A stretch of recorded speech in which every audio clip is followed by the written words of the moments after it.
Transforming your life with hypnotherapy just got easier with your host, Julie from CoachingHypnosis.net. Welcome back, dear listener, to Coaching Hypnosis. I'm your host, Julie.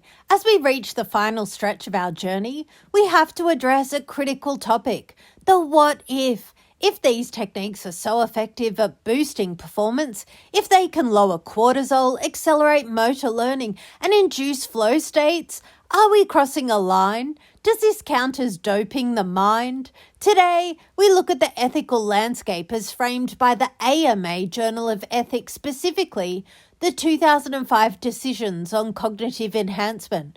The core question is, what is the boundary between an ethical cognitive tool and a prohibited performance manipulation? Cognitive tools versus performance manipulation. In the medical and ethical literature, there is a clear distinction between these two categories. One, cognitive tools ethical. These are techniques that help an athlete reach their natural biological and physiological potential. Self-hypnosis, visualization, meditation, and breathing techniques fall here. They are endogenous. They rely entirely on the athlete's own brain chemistry and capacity. They do not introduce foreign substances or alter the body's fundamental structure. 2. Performance manipulation prohibited. This generally involves external agents, drugs, genetic manipulation, or technology that acts instead of the athlete. Ethics are clear. If the performance gain comes from your ability to organize focus and recover your own physiology, it is not just ethical, it is the pinnacle of professional development. The reason hypnosis and mental training are fully accepted and encouraged by sports governing bodies like the IOC and WADA is that they require active effort. Unlike a pill, you cannot simply take a hypnosis session. You have to earn the benefit through 15 minutes of discipline focused, repetition and practice.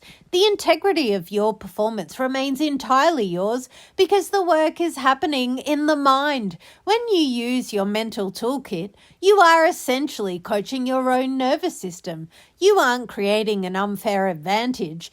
You are training your brain to do what it is biologically capable of doing, which is precisely what physical training does for your muscles. In your session today, take a moment to reflect on your why.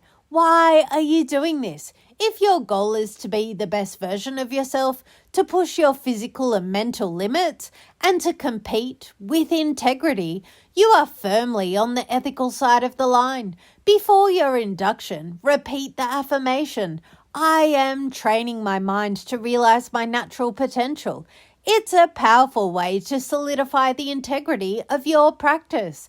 Tomorrow, we'll discuss when to seek a professional hypnotherapist. It's important to know the difference between performance coaching, what we are doing, and clinical intervention. Until next time, keep your training honest, your mind sharp, and your integrity intact. My coaching tip for today: always be transparent with your coaching staff or support team about your mental training.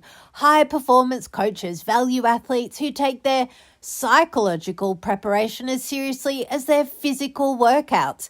It shows professionalism, not a secret edge. Mindfully yours, Julie.